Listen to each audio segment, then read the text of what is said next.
चुनावी सरगर्मियां तेज हों तो गुलाबी सर्दियों में भी गर्मी का एहसास होता है। इस गुनगुनी धूप में चुनावी तापमान को महसूस करने मैं भी पहुंच गया हूं गुना। केंद्रीय मंत्री ज्योतिरादित्य सिंधिया के गढ़ में चुनावी तपिश महसूस की जा सकती है। ये सियासत का वो अंचल है जिसने पिछले चुनाव में पूरी सत्ता के समीकरण हिलाकर रख दिए थे और इस बार इस अंचल में जो उठापटक जारी है उसका असर विधानसभा में ही नहीं लोकसभा चुनाव तक पड़ सकता है। नमस्कार, मैं हूं हरीश देवेकर और आप देख रहे हैं news strike. PM Narendra Modi आज इस अंचल के दो महत्वपूर्ण जिले गुना और मुरैना में रहे। गुना ज्योतिरादित्य सिंधिया का संसदीय क्षेत्र रहा है तो मुरैना केंद्रीय मंत्री नरेंद्र सिंह तोमर का संसदीय क्षेत्र है। तोमर इस बार दिमनी विधानसभा से चुनावी मैदान में उतरे हैं। मोदी के धुआंधार दौरों के साथ प्रदेश में बीजेपी का प्रचार अभियान भी पुरजोर तरीके से जारी है। पीएम मोदी कभी मध्य प्रदेश, कभी छत्तीसगढ़ और कभी राजस्थान में दौरे कर रहे हैं और साथ में हर जगह की सियासत में कुछ नए रंग नजर आ रहे हैं। इत्तेफाक कहें या टाइमिंग, खेल इसी बीच में छत्तीसगढ़ के सीएम भूपेश बघेल महादेव ऐप में उलझते हैं और कांकेर में रहकर पीएम मोदी भ्रष्टाचार और कांग्रेस पर जमकर निशाना साधते हैं। इसके बाद घड़ी का कांटा फिर घूमता है, टाइमिंग बदलती है और भ्रष्टाचार के आरोप लग जाते हैं खुद बीजेपी पर। पीएम मोदी के खासम खास सबसे भरोसेमंद और यूं कहें कि पीएम मोदी के राइट हैंड माने जाने वाले नरेंद्र सिंह तोमर के बेटे का एक वीडियो लीक होता है, वो भी मोदी के मुरैना दौरे के ठीक 3 दिन पहले, और निशाना बीजेपी की ओर घूम जाता है। इस वीडियो के लीक होने के बाद से बीजेपी में सन्नाटा है जिसके लंबा खिंचने के भी आसार नजर आ रहे हैं। मध्य प्रदेश, छत्तीसगढ़ और राजस्थान, इन तीनों चुनावी राज्यों में चुनाव प्रचार करते समय पीएम नरेंद्र मोदी पूरा दम भर रहे हैं कि वो भ्रष्टाचार और भ्रष्टाचारियों पर कोई नजर इनायत नहीं करेंगे।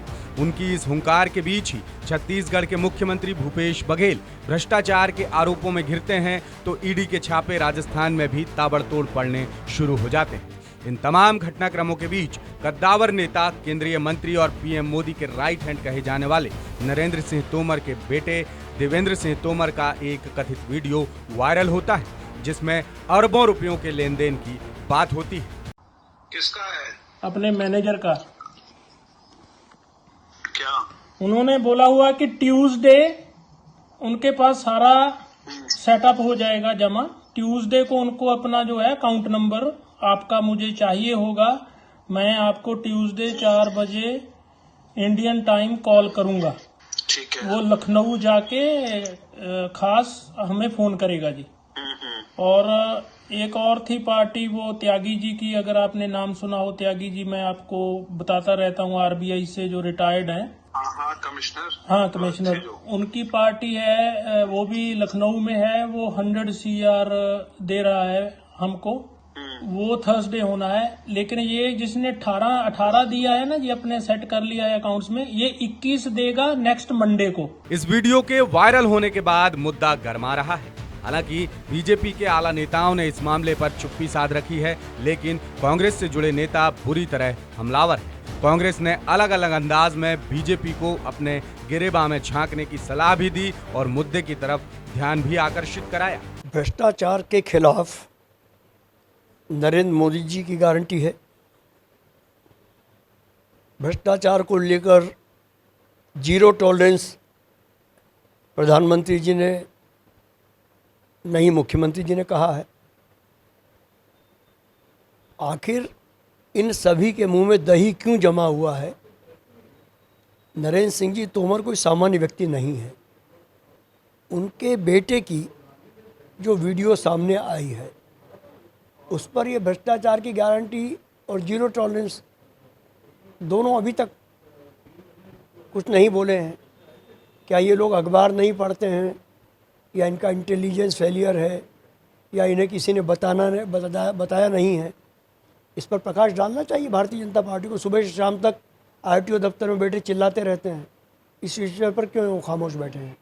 इस मामले को लेकर मध्य प्रदेश के पूर्व मुख्यमंत्री कमलनाथ ने भी ट्वीट किया। हालांकि अब तक अपनी किसी भी सभा में प्रियंका गांधी या राहुल गांधी ने इस पर कोई बात नहीं की। नरेंद्र सिंह तोमर के बेटे देवेंद्र तोमर पर भ्रष्टाचार का आरोप क्या लगा? ग्वालियर चंबल की सियासत ही गर्मा गई। ये वही अंचल है जहां मुख्यमंत्री शिवराज सिंह चौहान के माइका लाल वाले बयान से सियासत में भारी उठापटक हुई थी, जिसके चलते शिवराज को सत्ता तक गंवानी पड़ी थी। अब एक बार फिर यही अंचल चुनावी फोकस में नजर आ रहा है। अंचल की सियासत से भी ज्यादा सवाल नरेंद्र सिंह तोमर पर है, जिनकी वजह से चुनाव पर एंटी करप्शन रथ सवारों के घेरे में आ गया है। क्या इस वीडियो का असर नरेंद्र सिंह तोमर की भविष्य की सियासत पर नजर आएगा? क्या हाईकमान इसे गंभीरता से लेकर एक्शन लेगा या शांति से उनका कद घटा दिया जाएगा? ऐसे कई सवाल हैं जिनका जवाब भविष्य की गर्त में छिपा हुआ है। केंद्रीय मंत्री नरेंद्र सिंह तोमर के बेटे देवेंद्र प्रताप सिंह का वीडियो ऐसे समय वायरल हुआ है जब मध्य प्रदेश में चुनाव तो पूरे शबाब पर है ही, बीजेपी भी जोरदार तरीके से भ्रष्टाचार का मुद्दा भी उठा रही है। इसी मुद्दे के चलते बीजेपी को कर्नाटक में सरकार गंवानी पड़ी। मध्य प्रदेश में भी कर्नाटक वाला पैंतरा आजमाते हुए कमीशन खोरी का आरोप लगाना शुरू कर दिया गया था, लेकिन कांग्रेस इस पर ज्यादा मुखर हो सके उससे पहले ही बीजेपी ने करप्शन नाग मिस्टर बंटाधार के जुमले उछालने शुरू किए और दूसरी तरफ पीएम मोदी ने भ्रष्टाचार के मामले पर कांग्रेस को घेरना शुरू कर दिया। इन 5 वर्षों में कांग्रेस के नेताओं के बच्चों और उनके रिश्तेदारों को ही फायदा हुआ है। गरीब, दलित, पिछड़े, आदिवासी परिवारों को क्या मिला? कांग्रेस ने टूटी फूटी सड़कें दी है। आप लोगों को कांग्रेस ने बीमार, बदहाल स्कूल, अस्पताल दिए हैं। कांग्रेस ने सरकारी दफ्तरों में घूसखोरी का नया रिकॉर्ड बनाया है। सब कुछ सिलसिलेवार तरीके से आगे बढ़ रहा था।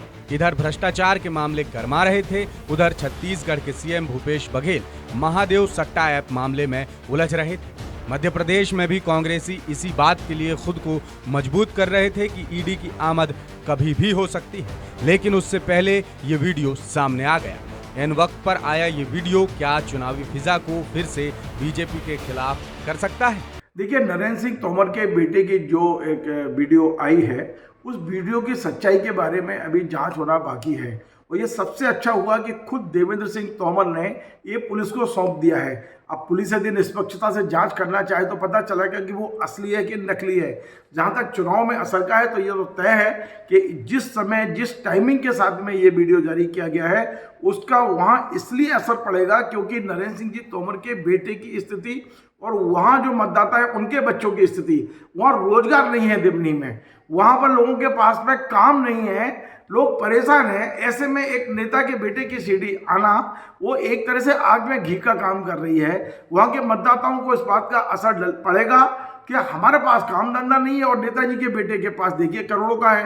अब वो सच है या गलत है वो बात की बात है। यदि ये कोई भी बड़ी जांच एजेंसी इसको जांच करके चुनाव से पहले अपने परिणाम दे देती है तब तक इसका कोई असर कम पड़ेगा, वरना इस चुनाव में उसका असर मुझे तो पड़ता दिखाई दे रहा है। वैसे तो नरेंद्र सिंह तोमर के बेटे ने वीडियो के खिलाफ एफआईआर दर्ज करा दी है, लेकिन मौजूदा चुनाव पर इसका इम्पैक्ट तो पड़ ही सकता है, इससे इनकार नहीं किया जा सकता।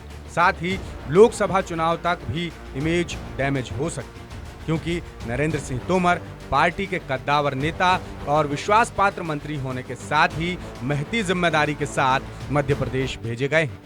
इस वीडियो के लीक होने के बाद मोदी सरकार और पार्टी में उनका कद घटेगा या फिर बीजेपी बिना बोले उन्हें धीरे धीरे अंदरूनी तौर पर परे करती जाएगी। हालांकि इससे पहले भ्रष्टाचार के आरोपों में घिरे बीजेपी नेताओं का रिकॉर्ड तो कुछ और ही इशारा कर रहा है।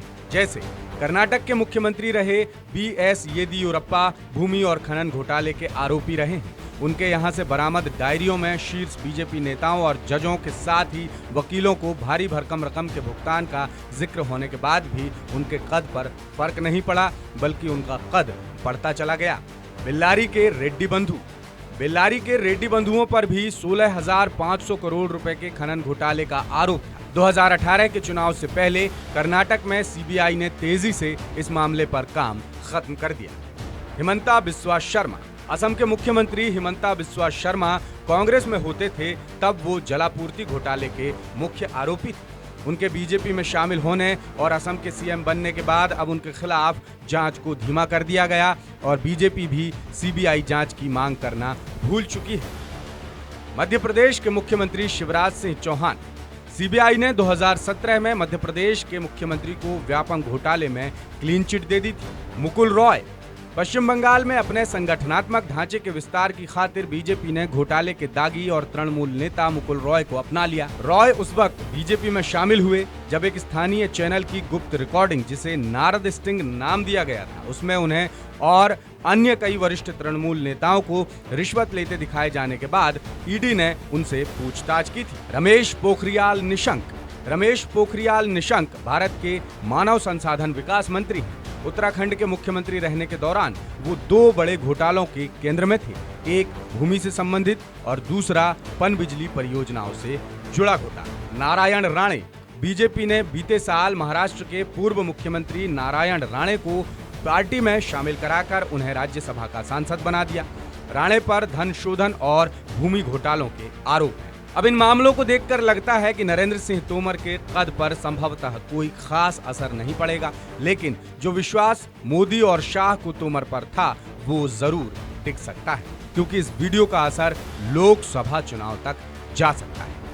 जहां तक नरेंद्र मोदी और अमित शाह की बात है तो मैं आपको बता दूं कि पिछले 9-10 साल करीब मोदी जी की सरकार को हो चुके हैं और मोदी जी के अभी तक किसी भी मंत्री पर इस तरह का कोई सीधा हमला नहीं हुआ है, सीधा आरोप नहीं लगा है।